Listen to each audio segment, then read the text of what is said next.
A verdade tem o seu preço. É claro, e se ela tem um alto preço, então tem dor, tem sacrifício, tem perseverança, tem luta. Pois é, o próprio Criador dos céus e da terra passou por lutas enquanto esteve como um ser humano, o Senhor Jesus. Então, chegou Jesus com eles, discípulos, a um lugar chamado Getsêmani, e disse a seus discípulos: assentai-vos aqui, enquanto vou além orar. Veja que o Senhor Jesus, ele vai orar.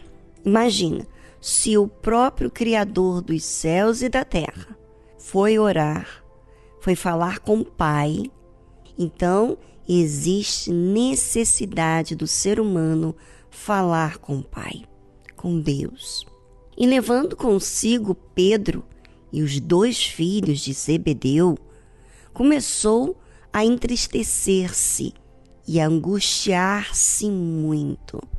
Às vezes, as pessoas não entendem que a verdade tem seu alto preço. Existe uma verdade, uma só verdade. E essa verdade, existe o preço. E o Senhor Jesus sabia da verdade, pois ele é a própria verdade, mas a dor dele era porque ele teria que pagar um alto preço para nos salvar. Salvar aqueles que confessam o Senhor Jesus. Então, o Senhor Jesus se entristeceu e começou a se angustiar-se muito. Sabe, às vezes o cristão pensa que a fé tem que ser só alegrias, só conquistas.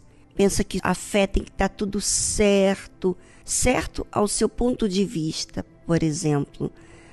Bem, no caso aqui do Senhor Jesus, ele curou, libertou as pessoas, salvou, ensinou, orientou os seus discípulos, viveu a fé, né? Não tinha aonde repousar-se, esteve sacrificando na obra, mas chegou um exato momento em que ele teria que ir para a cruz. Então lhes disse: a minha alma está cheia de tristeza até a morte. Ficai aqui e velai comigo. Então ele falou isso com os filhos de Zebedeu e a Pedro. Os filhos de Zebedeu eram João e Tiago. E indo um pouco mais adiante, prostrou-se sobre o seu rosto, orando e dizendo: meu Pai, se é possível, passe de mim este cálice. Todavia, não seja como eu quero, mas como tu queres. Veja a luta que existe à fé. A fé, a verdade, não é caminho de flores, mas é o caminho de você cumprir a palavra de Deus, cumprir com a sua missão, a missão que a fé demanda de você. No caso, o Senhor Jesus iria passar pela cruz, onde ele iria se separar do Pai, por causa de levar todas as iniquidades e pecados daqueles que assumiriam o Senhor Jesus. E, obviamente, que essa separação do Senhor Jesus com o Pai doía muito, muito mesmo. Ali, o Senhor Jesus estaria sozinho, ele e a missão dele. E aí, voltando para os seus discípulos, achou-os adormecidos e disse a Pedro: então, nem uma hora pudeste velar comigo? Vigiai e orai, para que não entreis em tentação. Então, o Senhor Jesus estava querendo que Pedro, João, Tiago tivessem vigiando, orando, porque eles também seriam tentados. Eles também teriam suas lutas, mas, obviamente, eles não estavam entendendo o que iriam passar, né? E o Espírito, que Jesus falou assim, na verdade, o Espírito está pronto, mas a carne é fraca. A nossa carne, ela quer sentir-se cômodo, seguro. A nossa carne quer um amparo, não é verdade? E o Espírito é o entendimento, é a razão, é o intelecto, é o que eu tenho que fazer. O Espírito mostra o meu papel. Eu tenho que fazer isso. Mas a carne, a vontade, é fraca. E indo segunda vez, orou, dizendo: Pai meu, se este cálice não pode passar de mim sem eu o beber, faça-se a tua vontade. Agora você pode chegar ao momento do dia, aonde você fala com ele. Talvez você não esteja diante de uma luta enorme, mas você está diante de situações onde a sua carne quer prevalecer, você quer impor sua vontade, você quer relaxar, você quer que as coisas fluem sem que você tenha que exercitar a fé. Bem, é agora o seu momento de oração e voltamos logo em seguida a essa trilha musical.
O Senhor Jesus não achou em Pedro, não achou em João e nem em Tiago aquele momento deles velarem com o Senhor Jesus.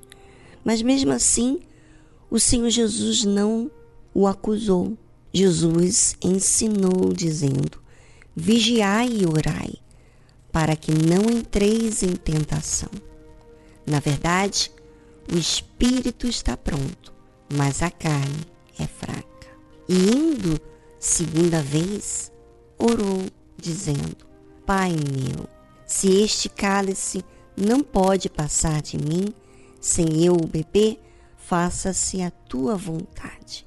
Olha que lindo. Na oração existe, nesse elo, nessa comunicação com Deus, existe a sua transparência, mas existe também um objetivo. Sabe, muitas pessoas, elas, na hora da oração, elas querem apenas os benefícios, ou seja, o cumprimento das promessas, e não querem ver o cumprimento delas de obedecerem à verdade, à palavra de Deus. Por isso que o Senhor Jesus disse: se esse cálice não pode passar de mim sem eu beber, sem que eu cumpra, faça-se a tua vontade. Eu não vim aqui falar com o Senhor para impor a minha vontade. Eu quero que o Senhor faça a tua vontade. Por mais que doa, por mais sacrifício que eu tenha a fazer, eu estou aqui para cumprir.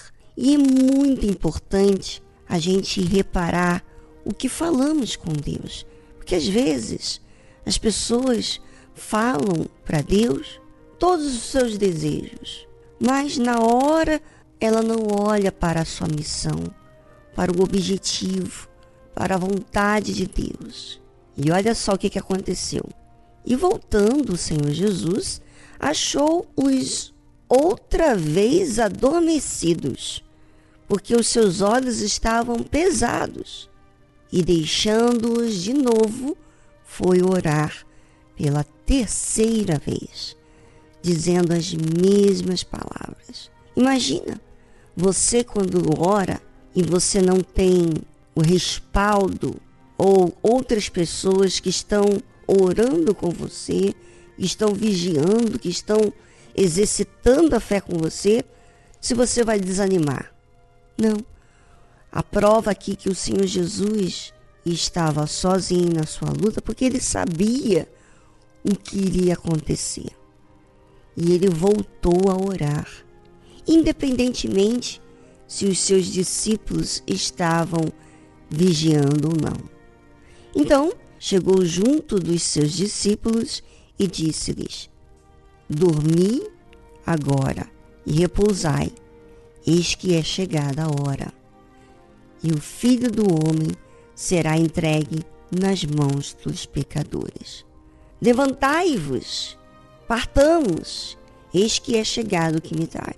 Ou seja, o Senhor Jesus falou com o Pai, orou para que a vontade dele seja feita e não a dele, e ele chamou os seus discípulos: olha, agora chegou a hora que eu vou ser entregue aos pecadores. Vamos, levantamos, vamos para aquilo que eu tenho que cumprir, a minha missão. É o que muitas pessoas não observam, o testemunho de Deus, do Senhor Jesus. Será que você está pronto? Será que você ora e você, na verdade, no fundo está dizendo: sabe, eu não quero pagar o alto preço que a verdade demanda de mim, que a fé demanda de mim. Não quero não. Eu vou ficar aqui prostrado, chorando, me excluindo. Porém o Senhor Jesus disse: levantai-vos, partamos, eis que é chegado o que me trai. Bem, agora você, ouvinte, o que você vai fazer com a sua fé? Será que você vai se render à frustração ou você vai enfrentar o custo da fé?